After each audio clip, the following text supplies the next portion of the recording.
जय गुरुदेव। जय गुरुदेव नाम किसका? जय गुरुदेव नाम किसका? परम पूज्य गुरु महाराज के चरणों में बारंबार नमन करता हूँ और आप सबकी आज्ञा चक्र पर विद्यमान आपकी आत्मा, आपकी रूह, आपकी सूरत यानी आपको प्रणाम करता हूँ। पवित्र जीवात्माओं, ये मानव तन बहुत विलक्षण है, पर ये एक जेल से ज्यादा कुछ नहीं है आपकी जीवात्मा के लिए। तो विलक्षण कैसे हो गई? जैसे कि कोई ऐसी जेल हो जिसमें एकदम अंधेरा हो, कोई सुविधा ना हो, बाथरूम ना हो। ऐसी जेल हो जिसमें जगह बहुत कम हो, लोग बहुत ज्यादा हो। ऐसी जगह हो, ऐसी जेल हो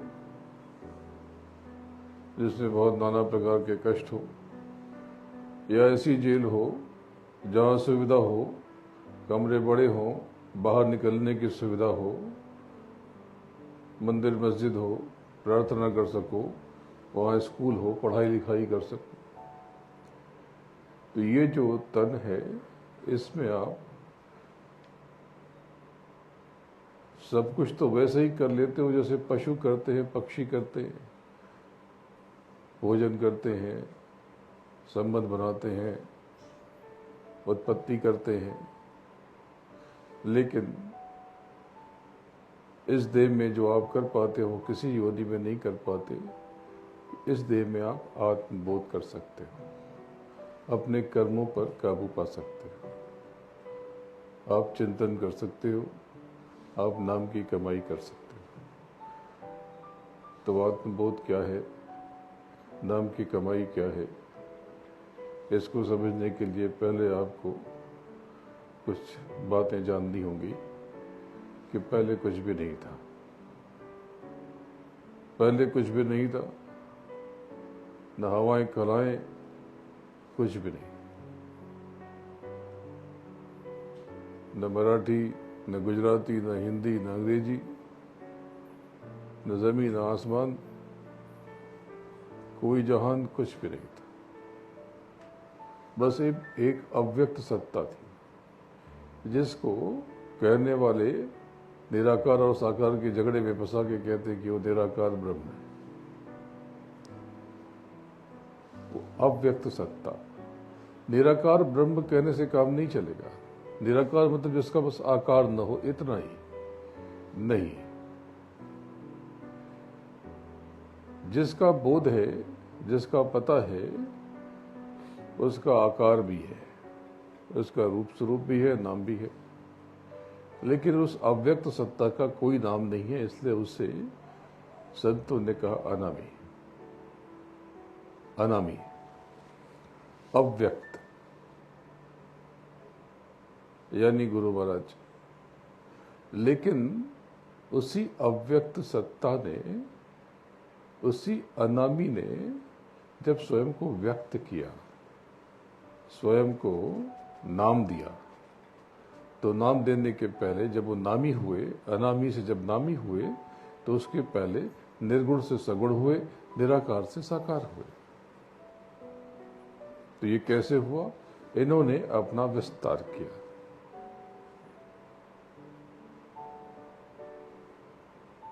विस्तार किया। कैसे थे, कैसे दिखते थे? इनका रूप स्वरूप बड़ा विलक्षण कि नील नील शशि भानु तारे, रोम रोम में करे उजारे।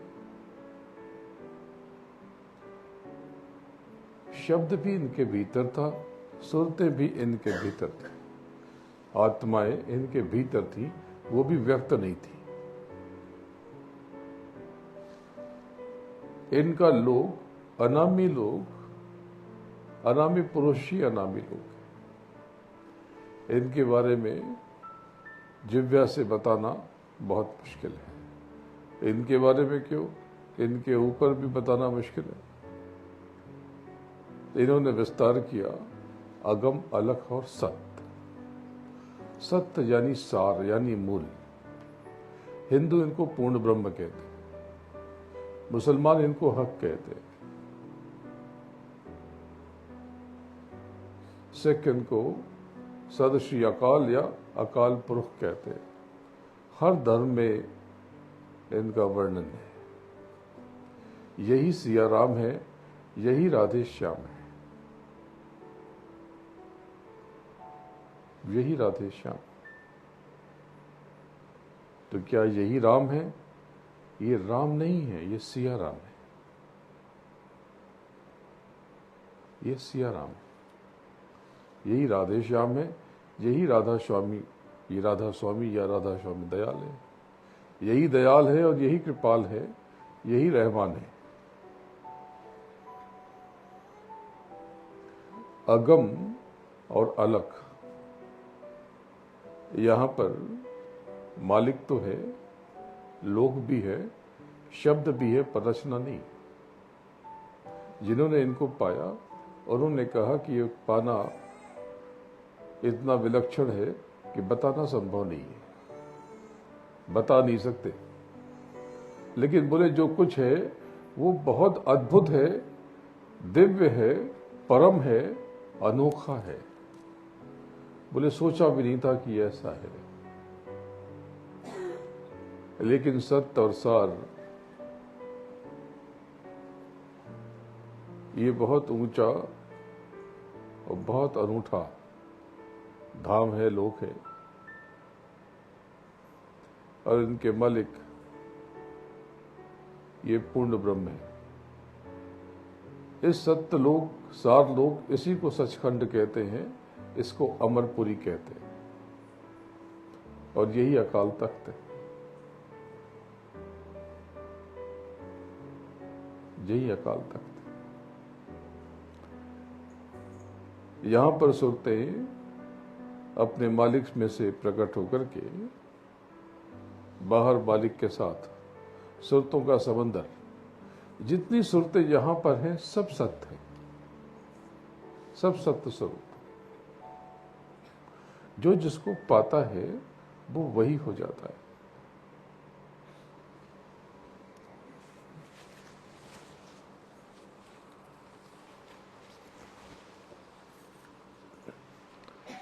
तो सारी सुरतें, ये सब जो आपको बताया जा रहा, ये सब मैं आपको जीते जी, सांस छूटने के पहले मैं आपको दिखाना चाहता हूं, अनुभव कराना चाहता हूं। क्योंकि इनको पाना है, अपने मूल, अपने वजूद को पहचानना है, ये जीते जी हो सकता है। पर आप तो भ्रमित हो गए, भूल गए। तो ये हुआ कैसे? ये हुआ ऐसे कि उस सत्य ने, सार ने, उस अकाल पुरुष ने या अकाल पुरुष ने स्वयं से 16 निर्गुण पैदा किए। इस पूर्ण ब्रह्म ने 16 ब्रह्म पैदा किए। अलग अलग जगह इनको अलग अलग नाम से पुकारते हैं।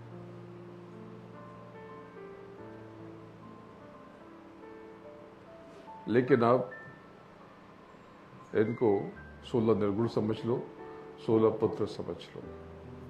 तो आप में और मालिक में क्या भेद है? आप में और ब्रह्म में क्या भेद है? बहुत बारीक लेकिन बहुत बड़ा। आप मालिक का अंश हो, यानी आप मालिक से ही प्रकट हुए हो। आप वही हो, यानी आप बूंद हो और वो सागर है।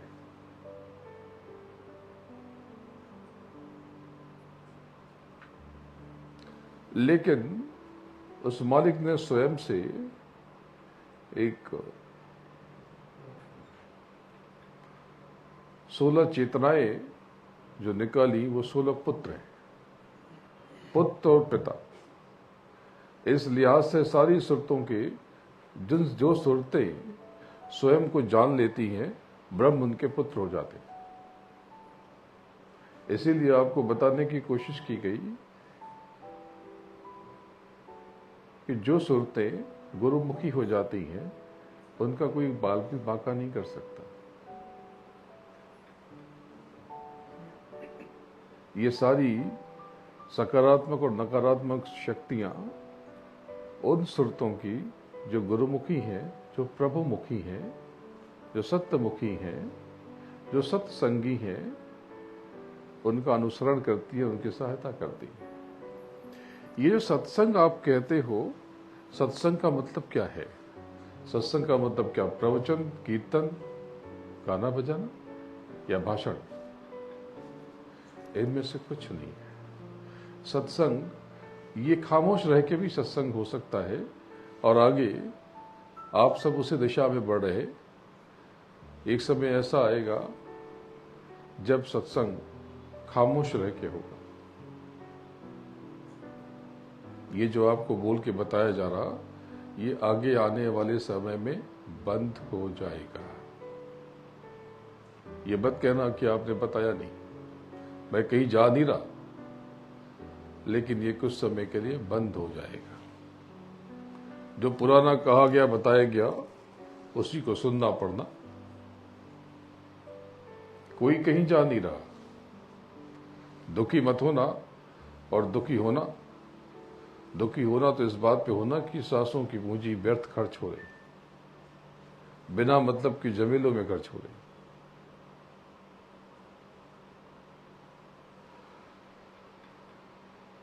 उस सत्य से, सार से पुनः विस्तार हुआ और महाशून्य तक, और उसके बाद फिर विराम, और बहुत समय के पश्चात महाशून्य से पुनः विस्तार हुआ और नीचे सहस दल कवल तक, और नीचे पूरी समूचा, ये पूरा मृत्युलोक मंडल बन गया। ये जो मृत्युलोक मंडल के मसाले हैं, ये मसाले भी आपके लोग, आपके धाम से उतारे गए। ये सब आप जीते जी देख सकते हो, अनुभव कर सकते हो।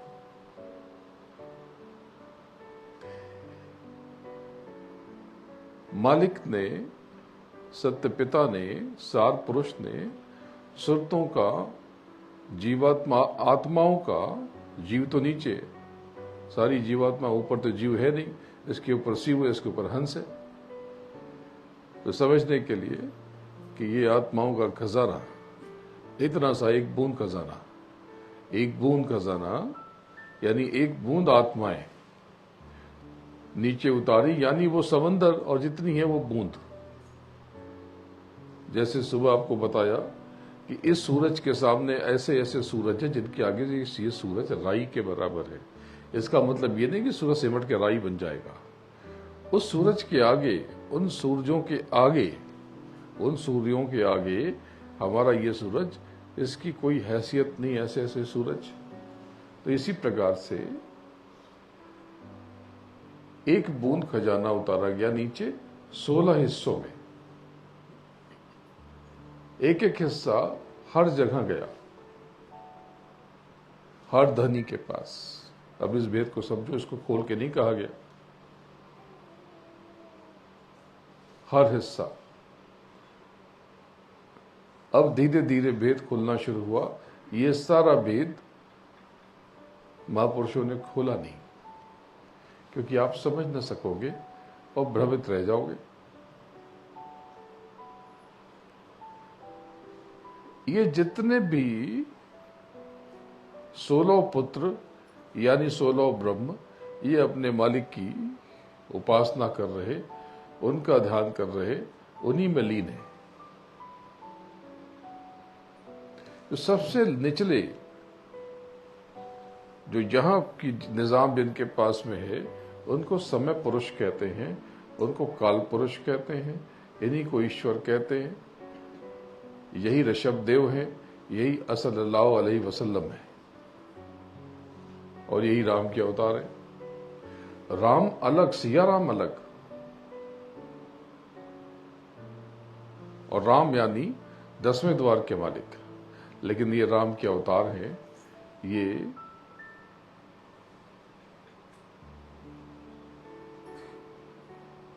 समय पुरुष है, यही तुरीय पद है।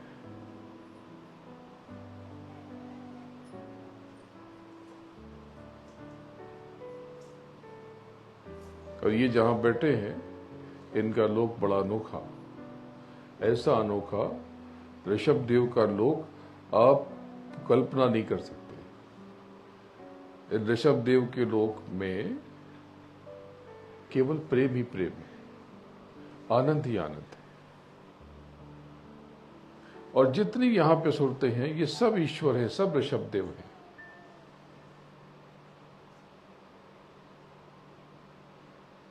सब समय पुरुष है, सब काल पुरुष है। इन्हीं को ही अलख निरंजन कहा गया या निरंजन ब्रह्म कहा गया। यही निरंजन ब्रह्म या अलख निरंजन, यही निहंग है। आपने सिखों में एक निहंग संप्रदाय के बारे में सुना होगा, तो निहंग, हाँ, क्योंकि यहां पर शब्दों की दो धार, शब्दों की दो धार, एक किसी घंटे की तरह गूंजती हुई और दूसरा किसी शंख की तरह हूक भरती हुई। एक में जब वो घंटा बजता है तो ध्वनि फैलती है निहंग और खन्न से आवाज आती है, और दूसरे में जो दूसरी धार है वो जैसे कोई शंख बज रहा और आखिर में हंग। तो महापुरुषों ने इनको अलग अलग नाम दिए। इनका लोक इतना अनोखा, बहुत दिव्यता, परमानंद, यहां भी अपार प्रकाश, अपार रोशनी, यहां भी अंधेरा नहीं। यहां पर सारी सुरते ईश्वर है और ईश्वर की वेद को जान करके ईश्वर के कार्य में रत है। वो जो मालिक है, वो जो अलख निरंजन या निरंजन ब्रह्म, वो तो अपने प्रभु के भजन में बैठे। और इनके चारों तरफ सती का घेरा। राजस्थान में आज भी रानी सती की पूजा होती है। सती यानी जो सत्य की तरफ ले जाए। इनके मुख से हुंग बीज प्रकट हुआ, इनसे सती प्रकट हुई, शक्ति प्रकट हुई, अंतःकरण प्रकट हुआ, त्रिशूल यानी सत्वगुण, रजोगुण, तमोगुण प्रकट हुआ। और इनके आदेश से शक्ति यानी कि प्रशासनिक शक्ति, प्रशासनिक ऊर्जा, जो जगदम्बे कहलाती है, अम्बे माता कहलाती हैं, देवी कहलाती है, माता रानी जगत जननी कहलाती हैं, इन्होंने 3 व्यवस्थाएं प्रकट की। यानी त्रिशूल के 3 हिस्से, एक सत, एक रजस, एक में सत्य, एक में रजस, एक में तमस। इनको ही आप रजस को ब्रह्मा, सत्य को विष्णु और तम को महादेव कहते हैं।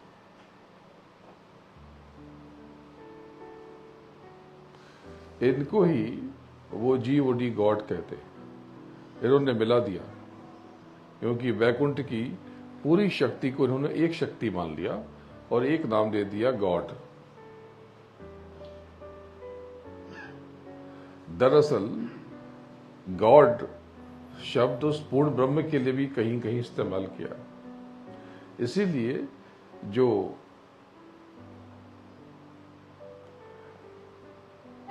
ऋषभ देव है, यानी जो ईश्वर हैं, उनको इन्होंने सन ऑफ गॉड कहा। तो गॉड इसलिए बनाया कि G for generation, O for operation और डी फॉर डिस्ट्रक्शन यानी रिक्रिएशन। बहुत बारीक बारीक भेद है।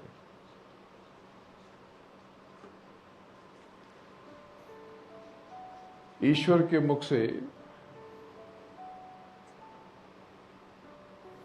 एक और विस्फोट हुआ। इन्होंने स्वतः स्फूर्त संकुचन किया, यानी खुद को सिकोड़ा और छोड़ा, जिससे महाविस्फोट हुआ और वहां आकाशवाणी प्रकट हुई और कर्मों का विधान बन गया 1,00,000 श्लोकों में, जिनको वेद कहते हैं, जिसके अधिकतर लगभग 3/4 रहस्य, 3/4 मंत्र खो गए, 3/4 नियम खो गए, केवल 20,448 श्लोक बचे। यही वेद कहलाते हैं। ये वेदों को सुना गया, इसलिए इनको श्रुतियां कहते हैं। इनकी ऋचाओं को श्रुतियां कहते हैं, क्योंकि इनको सुना गया।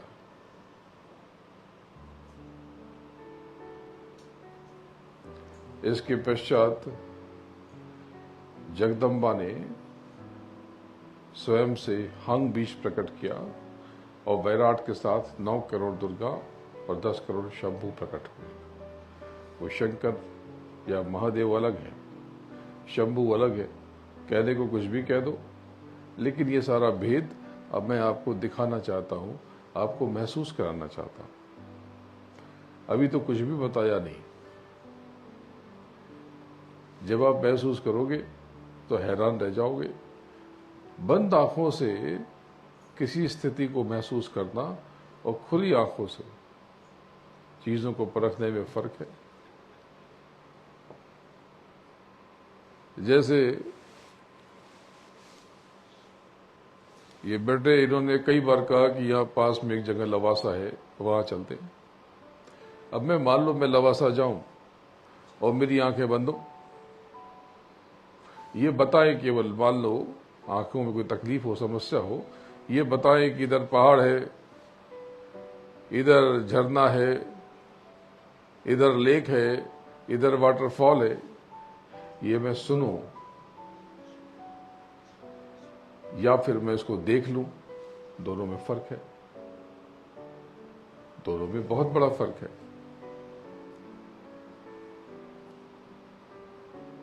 तो ऐसे ही प्रेमियों में आपको दिखाना चाहता हूं, महसूस कराना चाहता हूं। आप कहते हो कि साधन भजन बनता नहीं, कर्मों के जाल में आपने खुद को भरमाया, फंसाया, इतना बताया, इतना समझाया कि सब कुछ कर्मों के अधीन बंधे हो आप केवल कर्मों की शुचिता, पवित्रता पर ध्यान दो, सब ठीक होगा। लेकिन आपको बात समझ में नहीं आती। घर में झगड़ा करते हो, चिल्लाते हो, कोई आपके मन का नहीं करता तो नाराज हो जाते हो, शोर बजाते हो, तो परिवार भी अपने मन का करने लगता है, फिर आप शिकायत करते हो। सुबह से लेकर शाम तक आप दुनिया भर के तमाशे करते हो और कहते हो कि मालिक दया नहीं हो रही, नाम की कमाई नहीं हो रही, साधन भजन बनता नहीं है। सुबह से लेकर शाम तक संसार का चिंतन करोगे,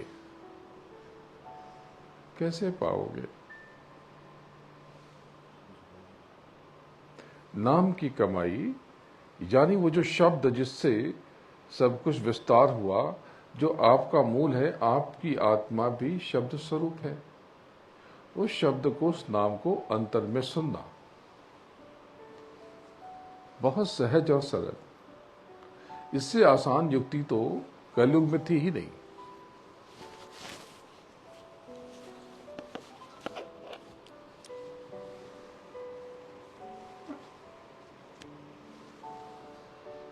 इससे सरल प्रभु को पाने का रास्ता कभी था ही नहीं। या आप अपना काम करते रहो, खेत की दुकान, दफ्तर, कारखाने, व्यापार, नौकरी, चाकरी, जो मर्जी हो सो करते रहो, खाते रहो, पीते रहो, केवल अंतर में चिंतन करते रहो, उसको सुमिरते रहो और कुछ देर बैठ जाओ स्वयं के लिए।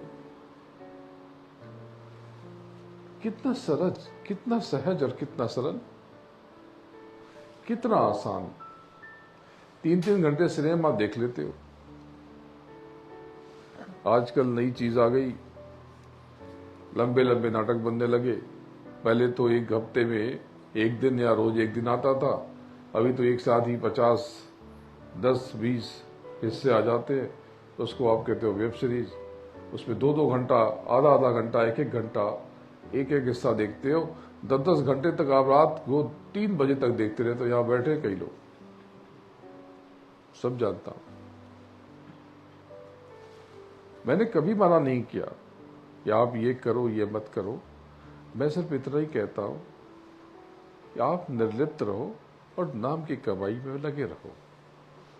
मैंने कभी नहीं कहा कि जगत को छोड़ दो, क्योंकि जगत को छोड़ने से कुछ मिलेगा नहीं। सबसे उत्तम आश्रम गृहस्थ आश्रम है। अब तक जिन्होंने भी नाम की कमाई की, अधिकतर ने गृहस्थ आश्रम में।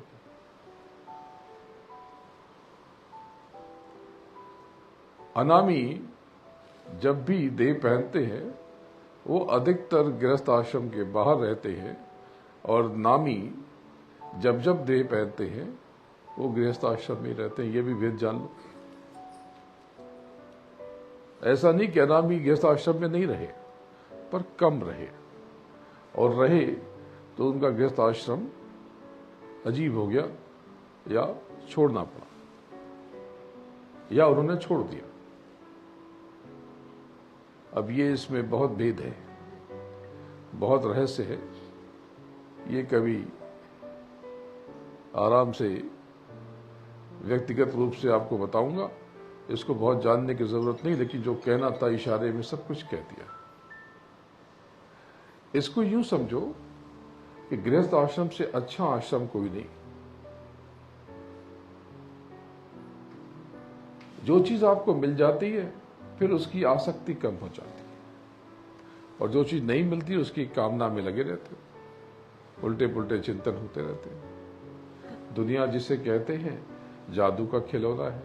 मिल जाए तो मिट्टी है, खो जाए तो सोना। जो आपको मिलता है ना, आपको उसकी कदर नहीं है। ये सत्संग आज मिल रहा तो जानते तो हो कि बहुत महत्वपूर्ण है, लेकिन लगता है कि चलो फिर सुन लेंगे। बहुत बार होता है कि सत्संग चलता है और आप में से कईयों को नींद आ जाती। जब ऊंचा सत्संग हो तो ऐसा ही होता है। और एक वजह यह भी है कि वही तो सारी बातें हैं। नहीं, वो बातें नहीं है। सत्संग बातें नहीं है। सत्संग कोई घटना का वर्णन नहीं है। सत्संग के दरमियान विशेष क्रिया प्रक्रिया हो रही, उस सत्य से जोड़ने की, उससे गांठ लगाने की तैयारी हो रही। आपको कोई बार बार अरे वही तो बताते हैं, वही नहीं बताया जा रहा, कुछ बताया नहीं जा रहा। ये तो बताना केवल एक मजमा लगाना है, और इसके बीच चुपचाप काम कर दिया जाता है। धीरे से गांठ लगाती जाती है। तो नाम की कमाई अगर न होगी तो प्रेमियों बहुत गफलत में रह जाओ। ये जो बाहरी पूजा पाठ है इसको कर्मकांड कहते हैं। ये पूजा नहीं है। पूजा मतलब अपने इष्ट को, अपने मालिक को, अपने प्रभु को, सदगुरु को, उसका स्मरण, उसका सुमिरन, यानी चेतन से चेतन का स्मरण, ये पूजन है। स्मरण ही सिमरन है,